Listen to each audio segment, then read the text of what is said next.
I've been waiting for this opportunity. I don't know about you, but I have had the best time at this conference.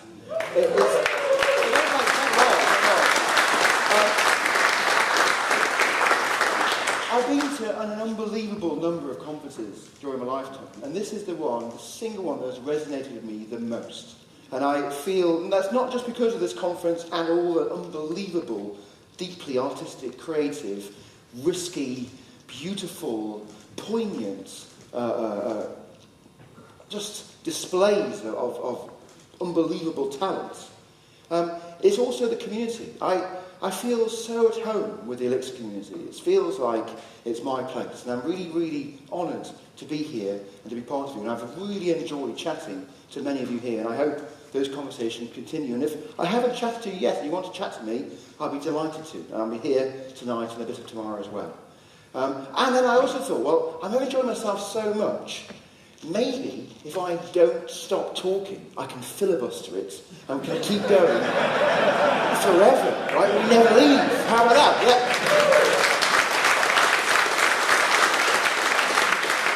So, let's go to Safari.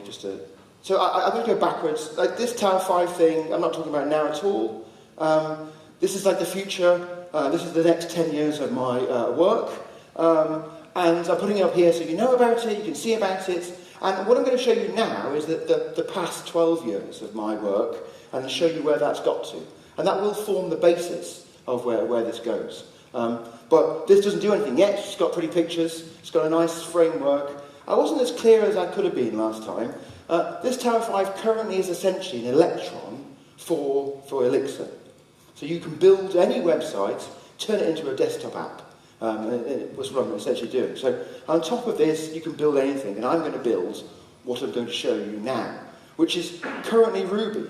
And that's another beautiful thing about this community, is other communities can be so insular and so gatekeepery. Like, oh, I only want to talk about JavaScript. And it's like, actually, we should always embrace all languages and learn from them. In the same way that Jose learned from Clojure, and he learned from Ruby, and learned from Erlang, and brought them together in beautiful ways, we can do the same from other languages too. So I'm going to show you some Ruby syntax, but don't think about it as Ruby, because most Ruby programmers will think it's weird, and there's weird hacks inside of it. It's essentially, think of it like Ash.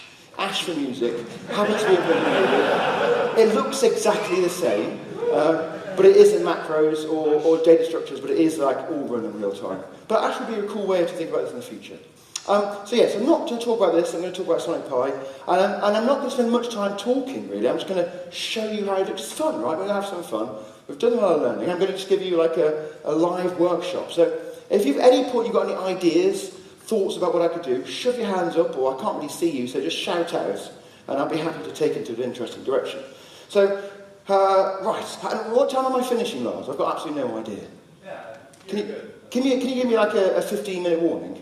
Yeah, sure. Perfect, thanks. Right, okay, so this is Sonic Pi, this is the nightclub mode, we have a light mode, we also have a high contrast mode for people with low vision, this is really important, and maybe this is actually clearer. Is this clearer for you? Yes. Yeah, perfect. See, this is the thing, right? I learned this, such a beautiful thing.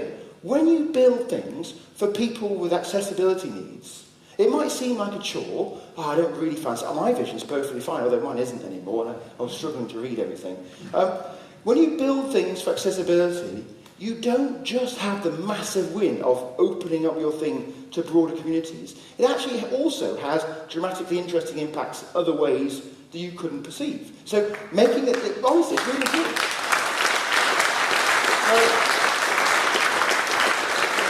People with low vision, this helps, but also crappy projectors. This helps. And not just a crappy projector, but in schools, there's a lot of crappy projectors, and this really, really helps that situation. So that's and another one, which example of this, also on the same theme, was making it simple. By making the system simple, it meant that obviously we can teach it, and the teachers can understand, and the kids can understand. I'm going to show you how that simplicity isn't just a promise; it's a reality. But it means also, well, yeah, don't need to clap anything. Yeah, wait till the end. It also means that in a nightclub, and you've had a few beers maybe, and you've got much more cognitive strain, and you haven't got the same, like, I'm trying to set this up just now, right? You definitely want a simple system, right? So it works all sorts of different ways, right? So, okay. So what I'm going to do is I'm going to show you, I can't plug my synthesizer in, that was a problem, but I've got my MIDI device, I'm going to have some fun with that.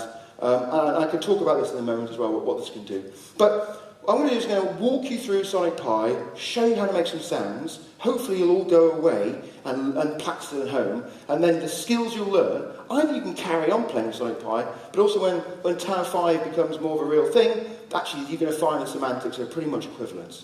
I'm really happy with the musical semantics of Sonic Pi, and so I'm essentially going to port that to Tower 5. So, what are these musical semantics? Well, when we play music or when we write code, it's like magicians. We write our magic incantations and we hope for the best, right? So, when we run this code, oh, we've got an error. So this is really important to talk about. Here we go. Have any of you gone to schools to help out in schools to teach computer science? Not many, maybe one or two, right? That needs to change. You have amazing skills that schools would love to have involved with them. You have to go and help with the code club in the evening, help the teachers, use your skills in schools, because most teachers, certainly in Europe, haven't got a computer science degree. And so they would really benefit from the actual experts giving them a help.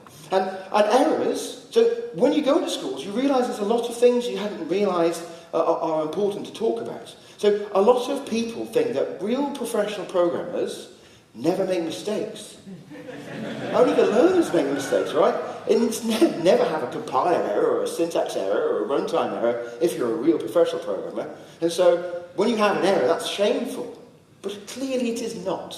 So I always try and start by showing an error and saying that is the default. Right? Because if it's not an error, that's like, yes moment. And you run around and like, woo, I've got the function working. And then once you tie down, you're back to the same problem again, and you've got another error, right? And you're onto the same problem. So error is the default position. And this is really important to communicate. And so what we want to do is we want to learn the actual magical words. And in Sonic Pi, the first magical word to learn is play. And you give it a number like 70. We'll understand what that means in a moment. And that makes a sound. And higher numbers, higher notes, and lower numbers, lower notes. Is it possible to turn it up a little bit, or are you maxed out? Yeah. I can make it like I can do this. Yeah. So we have options as well, so I can pass key value pairs on the end.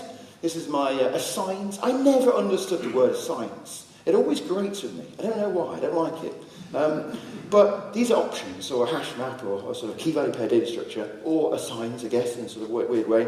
And you can have a whole bunch of these. And we'll see, actually, I've actually got this prop in front of me now, because I can't use it, but I can hold it up. Here's a synthesizer, and it's got a whole bunch of knobs. Look at all these different controls. Each of these has got a name written on the top, and then it has obviously a value of where the actual physical potentiometer is. And in Sonic Pi, each of these knobs is a key value pair, right? And I've got a limited number here, and I have a limited number here, and the limited number is defined by the synthesizer. We'll get to that in a moment. But for each synthesizer, there's defaults, and amp is definitely a default, right? So let's go back to 70. And then, it's maybe a bit too loud. And then we saw higher numbers go higher, lower numbers go lower. So then the next thing to think about is, what does this do? So the way to learn Sonic Pi is to look at the code and then to imagine what it's going to sound like. And then press the run button and then hear what it sounds like. And often, certainly in the early days, you're going to be totally wrong. Right? But that's totally fine, because then you're just going to iterate and iterate and iterate.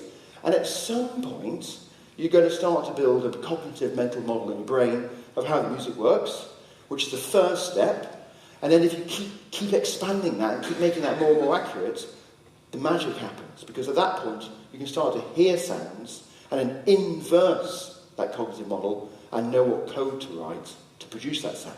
So this is the way to learn, right? So look at the thing, imagine what it's going to sound like, press the run button. It might not have been what you expected, right? You might have expected one note, then the other note. In the early days of Sonic Pi, that was one after another, but it was like super fast one after another. So there was like running them sequentially, and so you've got the speed of your CPU is determining the gap between the two notes. This currently now runs slightly ahead of time. so it sample accurately schedules the notes to play sample accurately at the same time t, so they're actually both playing at the same time. So we have automatic note concurrency. If we don't talk about time, it all happens at the same time. But interesting music isn't just a big load of noise.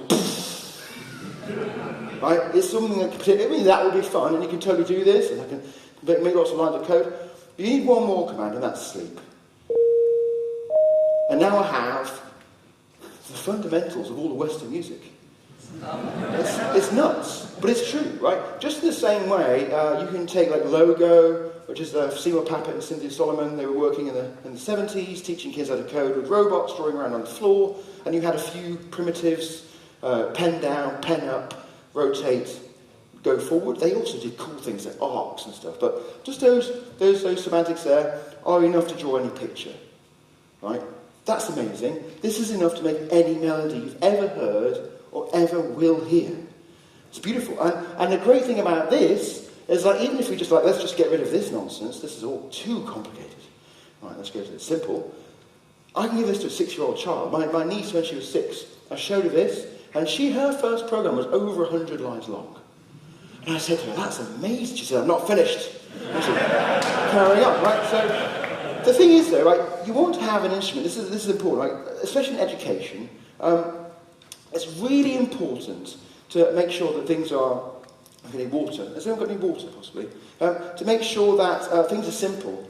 But also, often people will confuse simplicity or get simplicity by reducing the sophistication or the expressivity or the possible sets of areas that the semantics can take you in. Right? And they often see this as a trade-off. Right? If you want to make things simple, it comes at a cost. And the cost of that is cool stuff, right? And thank you so much. And so that is trash. It's trash. The problem there is that people haven't thought about it enough. Because what is a guitar and what is a piano, right? They are both trivially easy to play instruments, but they also have, because I can teach any of you, if you've never seen a guitar before, how to make a sound on a guitar. Right? I can teach any of you, if you've never played a piano before, how to make a sound on a piano. It's not hard to do that. And then I can show you a virtuosic piano player, or you can just come this morning and see a virtuosic piano player. And you go, oh, actually, that is bloody brilliant. How do I do that?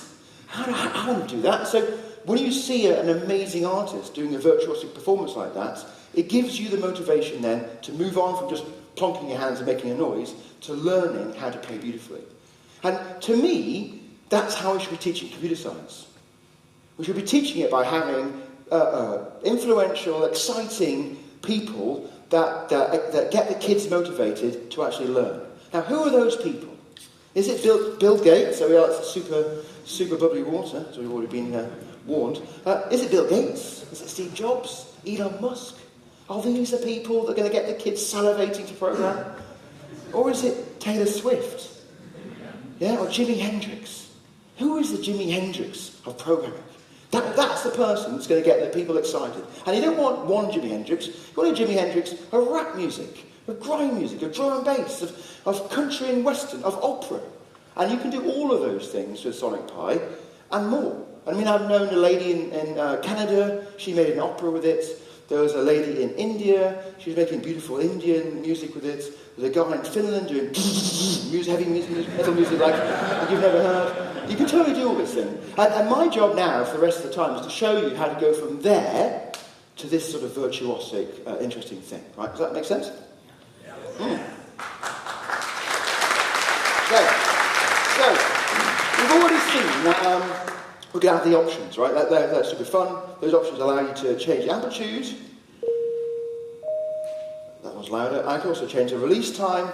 Now, this might be a funny word. You might know, what the hell is release? Well, actually, all synthesizers have the word release on a knob somewhere. That's the length of the sound, how long it takes the note to release, how it takes to turn off. By default, it's 1. I can make it 5. Notice it didn't wait for the first note to finish, it started running before it plays this. So this is another really important thing to think about. This trips a bunch of people off. You think that that's 5 seconds, that first line, so it'll wait for it to finish before it waits another second, before it then plays note 75. No. We're only talking about when things start. How long they last is their business. We're just talking about when things start, because if I decide to make that 3 or 7, that release time, I don't want it to change my melody. I don't want it to change the rhythms. I just want it to make that particular note longer or shorter. So we're only talking about when things are triggered. We could also, and so all these things are in the tutorial, which is built in. It's also on the website. I can click on duration with envelopes. I can show you some graphs, right? So it goes from quiet to loud instantaneously, like a clap, and then fades out, and that length is the release time. But you can do all sorts of cool stuff, right? You can fully change the sounds that are going up and down. There's a whole bunch of options. I'm not going to show you this now, but if you want to get into this kind of stuff, you can really control the volume of the sound through time. The next thing to think about, once I've got that, is sounds, right? So far, I'm just playing this beep sound. It's a sine wave. It's the most basic, sort of pure mathematical wave you can see. And actually, you can't see that in the... There, if I go to the visual section, I can show this. You can actually see, the wave there at the top, and it's just nice up and down like the ocean. So that's a simple wave. So we need to learn one more command, and that's use_synth.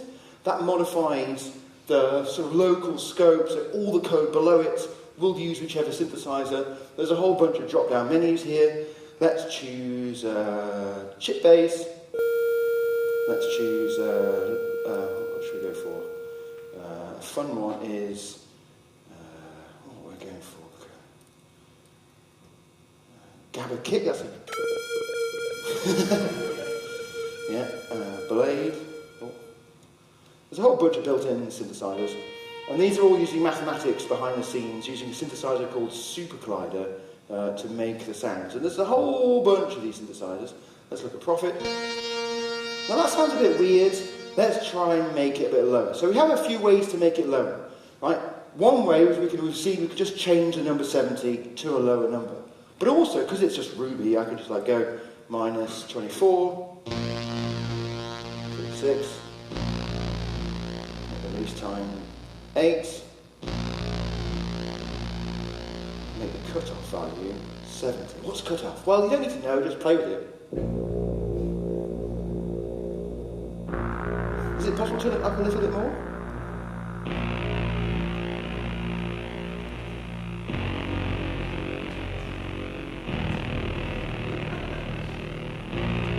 So there's another, so one line of code, right, with an extra one to tell you which synthesizer to play. There's another thing maybe some of you have noticed. Every time I press the run button, it went pink. That pinkness is saying, I am creating a new process. And that new process is taking the code in the editor and it's running it. And it will run it until the code completes, and then it dies. Right? This is actually quite normal for you. It's great. I've spent a lot of time explaining this kind of stuff to other people, what's this even mean? But yeah, and this is why I was talking about the fact that I've written a weird, crappy, small portion of OTP to make this possible, right? Because this thing, as you'll see in a moment, can spawn threads itself, right? And so when I press the stop button, I need to be able to stop just the threads that I've spawned and not the other threads which are actually doing the system. So there we go, I can do that. Now, the thing that you can notice is that concurrency is whenever I press that run. So I'm able to make overlapping sounds super easy, and this sort of drone sound.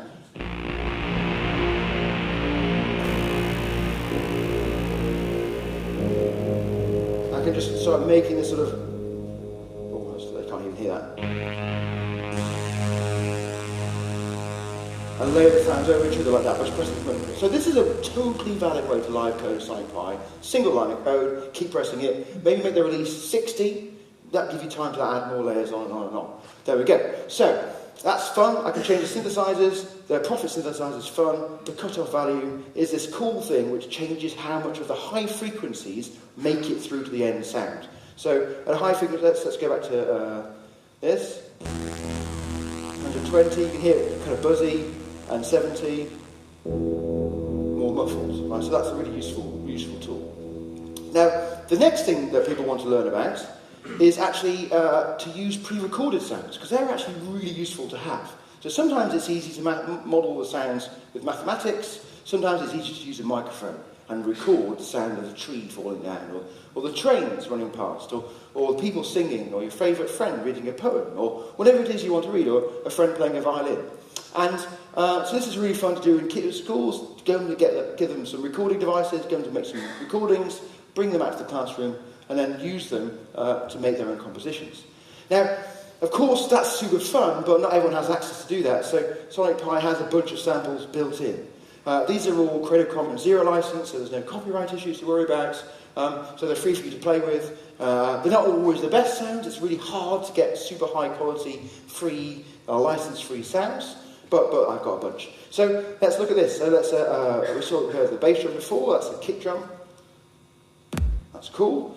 And we can do things like this. I can make like is it a good time to talk about this? Yeah, let's do this. Let's do this. Because this is absolutely crack code. Don't ever write this. Right? It works, but what can I do now? Right? I'll emphasise this because I've got this loop there. That's pretty cool. Let's make another one. And let's put some other sample inside there. Let's put like, I don't know. Sorry? Clap. Yeah, have I got like a perk? Have I got a perk? I've got a snap. Let's go for that. Now, where's the kick drum gone? So this is a really good interview question. If you can't figure out why you can't hear the kick drum, then that's explaining quite a lot. But I say that's silly. But some people might not be able to easily quickly see it. The real problem is that, well, you'll see this problem actually if I just swap them around. If I put that kick drum first and the snap second, we only hear the snap. And if I make the kick drum go twice as fast, we still only hear the kick drum. Why is this? And the problem here is that we have a single thread of execution. And when I press that button to hit it to go run, the code goes pink, we create a new process takes the code and runs the code, starts with a loop and stays in the first loop forever. Right? So we never ever get to line 7. And this actually was a really poignant point in the development of Sonic Pi. Because every workshop I gave in schools, every workshop, people wrote this. It's crazy, because you showed them the loop, you don't show them the 2 loops, but somebody in the room does this. Right? And I remember there was a girl, she put her hand up, and I went over to her and she said, why can't I hear the things at the same time? And I looked at it and I was like, ooh. Yeah, because I didn't have the things I'm about to show you, right? I was like, ooh, you can't do that. And you know, as soon as I said, you can't do that, she looked out the window, you know, she wasn't interested, because what piece of crap software for music can't play the drums the same? But the thing is, like, just to add more context, in the early days, I wrote the first version in 2 weeks. It was the simplest thing. So I had 3 months to build software, to find a teacher, to go into schools, to create a curriculum of computer science, to teach a curriculum of computer science, and then assess it. So I literally had, like, I can't spend any time developing this. It's got to be 2 weeks, what's the simplest thing I can build, and then every week in the lesson, I would then build a new version of it, so I could teach that lesson. So this is the natural point to go to the teacher and say, threads, we're going to teach concurrency. And the teacher said, sounds great. And then she said to me, is it on the curriculum? I'm like, conditionals, loops, data structures, algorithms. No, it's not on the curriculum. And she said, well, we can't do it then. You know? And I didn't do this, but it's a kind of funny way to think. I should have gone to the girl and said, terribly sorry. If you want to learn to play the drums at the same time as the bass, you're going to have to wait till you're 18. You know? When you're 18, then you can go to university and they will teach you this stuff, but you can't learn it now because, it's not. So that was just crap. And this was really a fundamental constraint I was always running into. The problem of teaching computer science in schools, I have found, is not the technology. It's not can you build cool tools that can engage kids, because of course we can. Right? As long as we've got the resources. Now, we'll talk about resources a bit more in a moment. The real problem is the politics, the social barriers, right? And so the fact that the teacher couldn't teach it because it wasn't in the curriculum, even though the kids wanted this, was a fundamental barrier. And the people who were funding me were not interested in me doing anything that wasn't on the curriculum. But that girl, I lost her. It was like she was a little seed that popped up out the ground, you know? And the leaves come up and she was looking at the world and beautifulness. And I just went, Sorry. And that crushes people, it crushes their interest, and that is not what we should be doing. And so, like, how do we get out of this situation? So I looked at this with sort of despair, thinking, how do I make this actually fun for the kids? And so, this is the cool thing about being programmers, is we can look at that and go, well, what could we do to fix that? Because we don't have to stick there. That's the loop. We all know what loops are, but we don't have to stick at normal loops. Right? For you guys, that could be more like a gen server. Each of these could be a little gen server spinning around. If you're interested in processing or things, there'll be little loops going around with concurrency. So I created the concept of a live loop. Let's call it live loop. Live loops need to have names, like this, and now they work at the same time. Right? So have concurrency. Now, there's something special happening. Can you hear that those threads aren't just concurrence, which, as we learned this morning, means at the same time taking turns? They're in time too.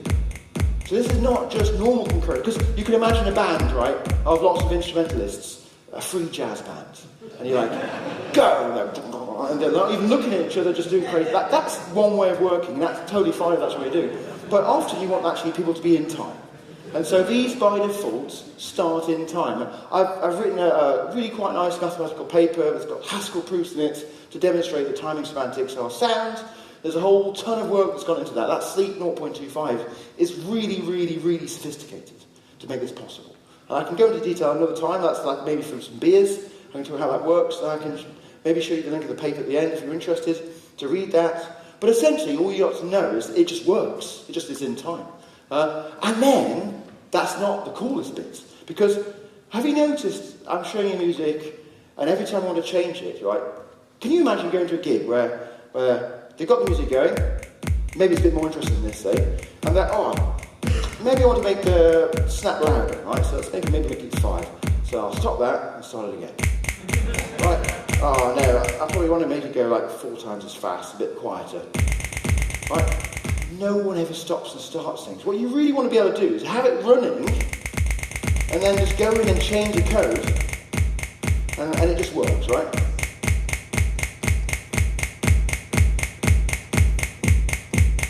Comment it out, uncomment it out, and it just works, right? So these live loops have not just the concurrency and the timing, so not just at the same time, but in time. They also have this live hot swapping behaviour, so I can modify them as they're running. And this is the basis for performance with Sonic Pi. And this is the fundamental data structure, also algorithm structure to work with. And there's 2 ways to work with Sonic Pi. One is I would call composition mode, where you're just writing a whole bunch of plays and sleeps and samples.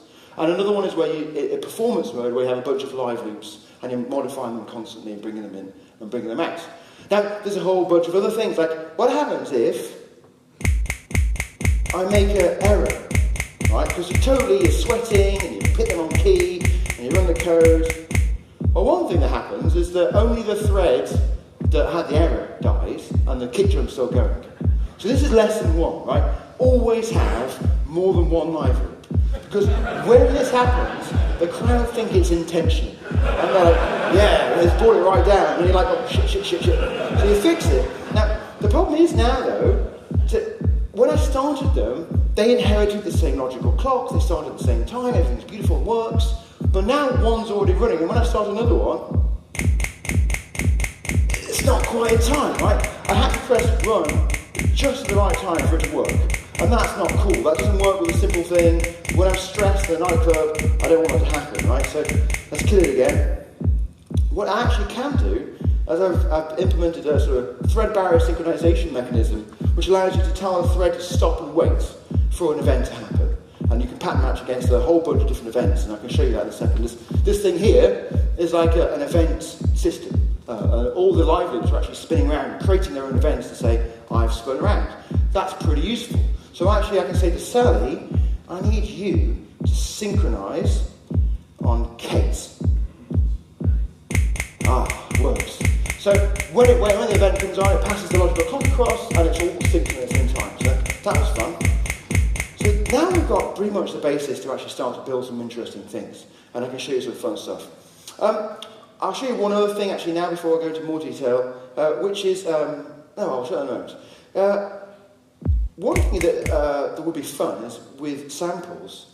Let's go for this. Let's look at this. You can have samples of any length, right? So here's a famous drum and bass break sample, right? And we can do a whole bunch of things with this. We can play it at half speed, so it could be like hip-hop style. So NWA use this, straight out of Compton. Or we can go to the UK and I go, yep. We can do this. What do you think this is going to do? Backwards, yeah. Cool. Now, the one thing that people did a lot, certainly in the 90s and the 80s as well, was take samples like this and use the magic scissors to chop up the sample. Right? And they'd use a graphical editor and they'd choose all the transient points actually to mark, and they would chop it up and then they would start to rearrange it in interesting places. I was like, this is super cool. It goes back to the idea of what excites the kids. Right? And then if you've got something that's going to engage the kids, then how do you make that simple? And so I was thinking about this for quite a while. And then it just came, like a lot of these things, they're really obvious when you explain it, but they take a while to sift down. Like, when I'm designing this system, I was going for long walks in the hills. And, well, actually it was Cambridge, it was like a tiny little hill. But I like to call it the hills. And you think of these ideas, and then you bring them down from the sky, and you go, cool, that's a cool idea. Or someone might tell you, you could build a food. And you're like, yeah, that's a cool idea. And then you go, could I build this? No, gone. Like, yeah, I could build this. Does it fit? Does it tessellate well with the design? No, gone. Right? Does it tessellate well with the design? Could I imagine teaching it with a kid? Yes. Could I document it? No, gone. And so you have to go through this really long process of really what's the easiest way to do? Can I teach it? Can I document it? Can I explain it to people? And the way I thought of this is it just became really obvious to me. Well, why not treat the sample like an array, like an index into the sample? So I can, into here, I can use the onset option and play the first drum, or the second drum, or the third drum, or the fourth drum, or the fifth drum. So now I can put a loop, and we saw now we actually need a live loop, and let's call it drums, and I can sync for a short amount of time, and I can do...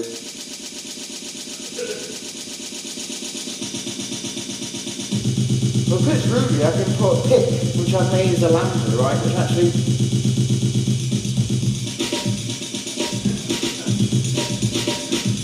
I can change the sample to anything, if it's a guitar sample. I can change the sustain level.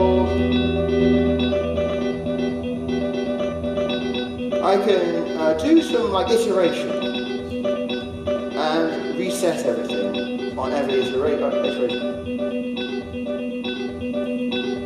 Now we've got some repetition. Now, seven's a fun one to play with. It's not normal. Normally, 4 on the floor dance, which is 8. And then I can start. I can live loop, bass drum. I'm going to synchronize drums, sample, bass drum, house. Amp 5, low pass filter 70, sync for half a beat, and end.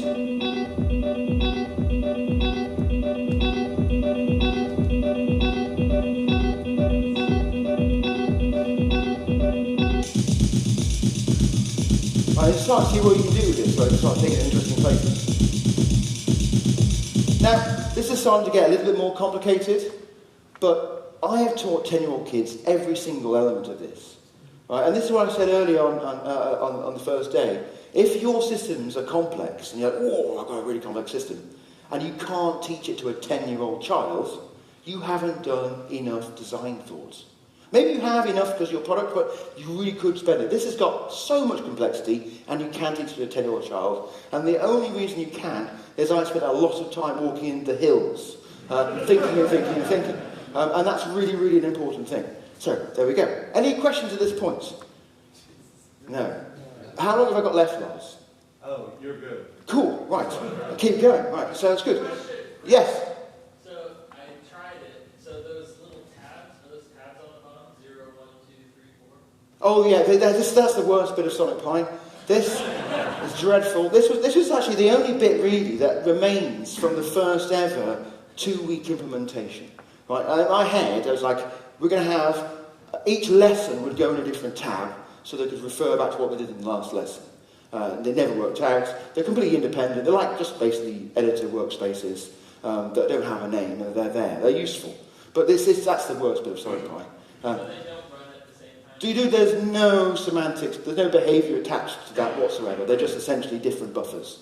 And you can use them, I can maybe show you later. You can have one piece of music going, and then you can then run another tab with another piece of music, and you can use that sync mechanism to then start the other one when the other one finishes, and you can transfer between two different things. And that's where you can mix between one track and another track, if a track happens to be encoded in a single file. Yeah? Any more questions? Right, randomization.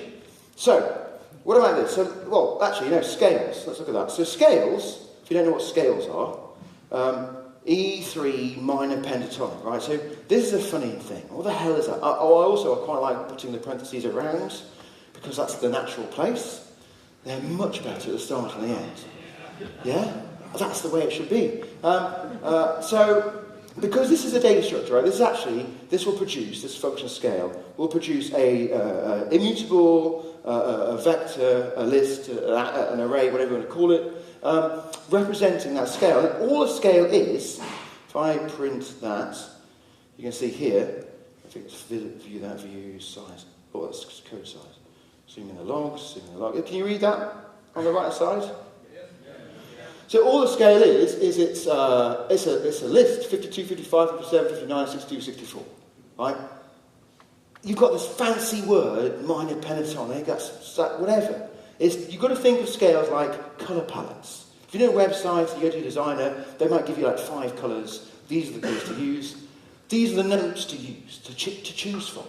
And a really good cheat code, if you don't know anything about what any of this means, minor pentatonic always sounds good.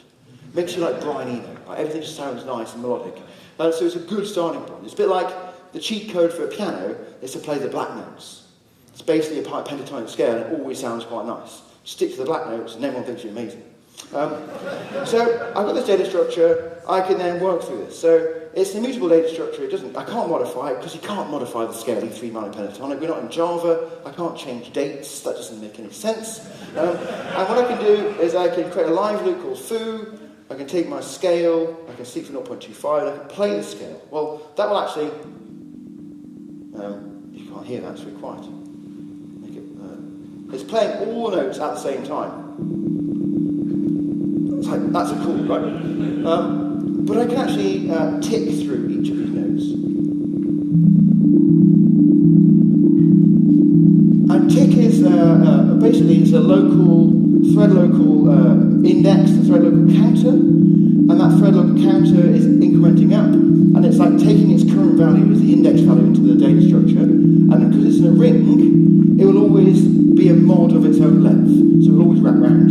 Right? That's why we've got this arpeggios. Maybe I can then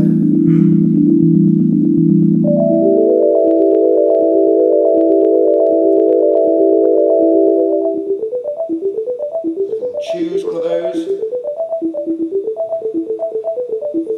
That's nice. Now, what people get caught up on, and this is where we have really interesting philosophical arguments with artists who are wrong. And that's 7 choices of a random dice. Right, that was nice. And I'll play this again.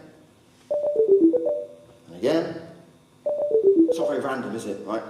This is by design.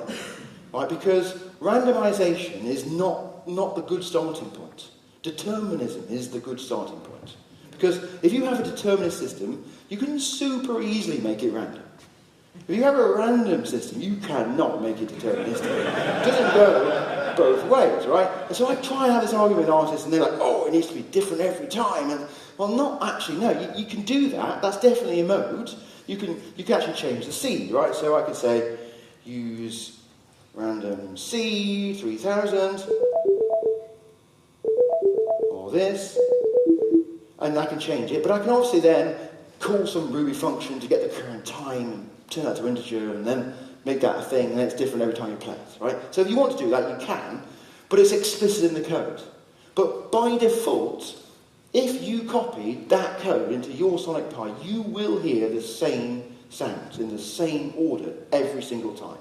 Because the way the randomization system works is it's very, very simple. I'm not using super high entropy, fancy chaos theory, maths to generate whatever. I'm not caring about doing crypto stuff, right? All I'm caring about is it's random enough to feel random. I'm not caring about the stream of all randomization numbers will contain the works of Shakespeare. Right? That's an interesting philosophical point to talk about, but it's not very practical. Whereas actually being able to say, I like this, I've messed around with the random seed enough until I found a good combination of notes, that's my baseline, that's my melody, that's my drum riff, I'm going to take that, I'm going to keep it. This is really, really valuable. Otherwise, you've got your stream of cool sounds, and you're like, yes, I'm going to pick that up. Have you ever tried picking water up? No, it doesn't work, right? So this is not water, this is a nice sort of immutable, almost, deterministic algorithm. This is a really important thing. So the randomization is built in to be deterministic, and there's a whole bunch of interesting things I had to do to make this possible. So this works by having a 10-second... Sorry? About 15. Cool. 10-second WAV file of random values. It's just like white noise WAV file. And I have an index per thread that looks into that. And then increments it as you call random, or you call any of the random functions. So I had to implement or re-implement all the Ruby random functions that I need using this approach. Which means that if I have thread 1, or live loop 1, and live loop 2, and one's using randomization and the other one's using randomization, they do not interfere. Which is not the case for normal randomization systems in programming, because you have usually one stream, and you're all pulling from that same stream. And that's great for entropy, great for adding race conditions, and who gets to have the next random value. That helps you, but it does not help the situation. So there's an interesting sort of depth there. You've got to think about that. Everything that's simple has taken a whole ton of thinking to make it that simple, yet keep that expressivity. 15 minutes. What can I do? So what I'd like to show now is the event system. So far we've seen the sync. Actually, if I... that's not plugged in. There we are. You can see when I plug my MIDI device in, which is this little gizmo here, it's just a standard MIDI device. This could be any MIDI device you plug into your computer, and I plug it in, automatically detects it. So I'm using this bit, right? This is all Ruby. What you're seeing here is the Erlang bits. So the MIDI is handled by NIF and Erlang. It then takes that, it deconstructs the MIDI packets, figures out what the values are, and then sends it to the Ruby runtime, which puts it into this event queue. This event queue contains all like a window of events. Each of them has a very fine timestamp of when that event occurred, and then I can use that in my code. So I can say like synchronize with, and it's given me a whole bunch of these different things. This is the one it's seen before. This is the MIDI filer twist, as it's called, and I can then play sample. I don't know. Let's go for like Lunar Lands, like this. So I run this code. It's now waiting for an event. So most of the time when you talk about time, it knows how long it's going to be. The sync command is a non-deterministic amount of time. It's basically when an event comes in. So I can do something like here, and then we heard it, but it's very quiet. Let's make it louder. Let's get 8. Let's run again, and I got my event. So we are able to actually work with any external events from MIDI. There's a protocol called Open Sound Control, which lets you send events over Ethernet to the local network, so you can start to synchronize these things together. And so you can also start to think about, well, actually, I'm going to take the notes and the value from this, and I'm going to then play the notes. And I'm going to do this in a live loop, and I'm going to then do this. Now I've got like, it's very quiet. Let's do this. Oh no, that's the control value, that's not the note. This is the control, let's play V.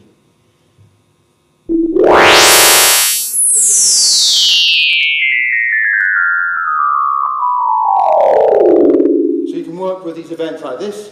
One thing you might have noticed, you probably haven't, but there's like a half a second delay between when I do the event and when it happens. That's built in by default to give the system time to swoosh around, because it's Ruby.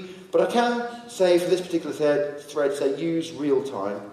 And now it will try its best to be reactive as possible, right? So it's not doing any synchronizing things. So this is the kind of thread that you're not synchronizing with other threads, you just want it to react to the real world. So this is a really great way of taking any MIDI device and doing stuff with it. It's super fun, and playing with it. Okay, right, let's finish with a small, should we do some music, right? Let's build up to some actual music. I'm not going to use that now. So when I normally perform, I usually often use samples that I like. So I have like a folder, and Sam, Node here, have like lots of samples, and a folder called samples, and here there's like all sorts of different things. There's a really cool German artist called Aravain, he's super cool, met him in Spain. He actually provided some samples into Sonic Pi as well.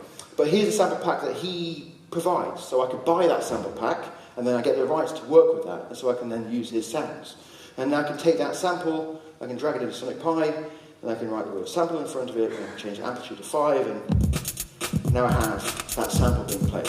So this is a really good way to start. Although this is pretty cumbersome to actually write all that, right? So what I can do is I can actually create some functions which will actually allow me to, actually it's not in this file here, I'm actually calling another file. But I've got a function called, for example, ebits base. And that function will return the directory of a directory on my file system. And if I have a directory of samples, and I call sample on the directory, what does that even mean to play a directory? Well, actually what it'll do is it'll look for the directory, find all the samples in that directory, order them alphabetically, and then play the first one. So you have this sort of deterministic behavior. So by doing this, I'll always get a sample. But I can then say, well, actually, out of that set of samples that's returned, I can start to filter through them. So I can say, well, find me all the ones that contain the substring 120, and of those ones, find me all the ones that contain the substring C minor, because I know these samples have the key built into their name, and then play me the first one.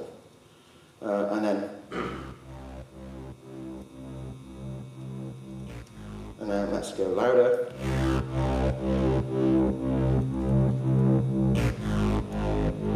And I know this one is 8 beats long, so now it's going to hopefully just keep running around.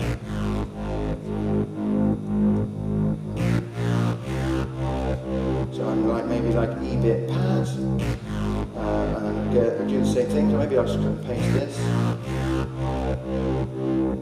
Play that at rate 0.5. Now I know what these samples sound like, so I've got in my head what it's going to sound like.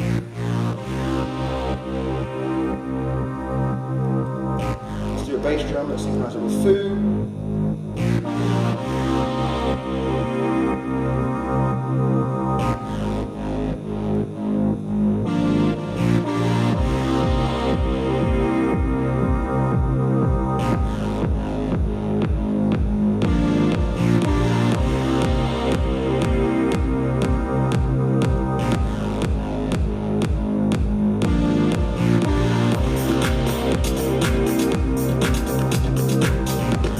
And by default, the shortcuts are all Emacs shortcuts, so you'll all love that.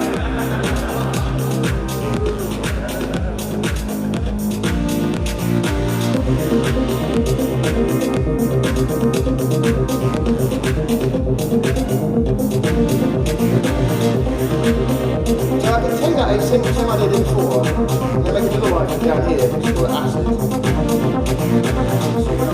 As well. I can do that, but I'm going to only do the onset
Is there randomization there?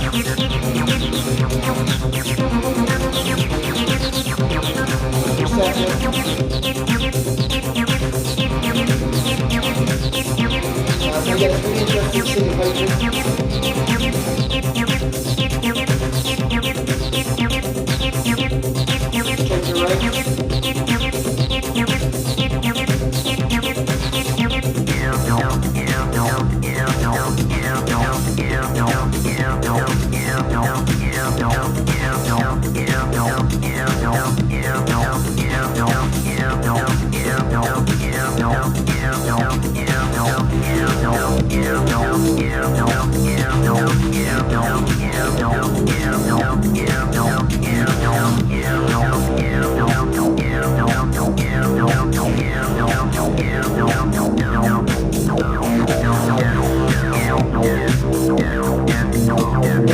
rate. You normally would play it like a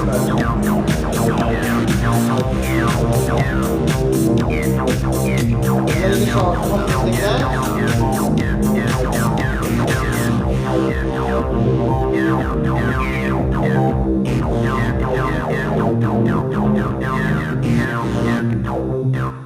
There we go. And you can you can't even see that.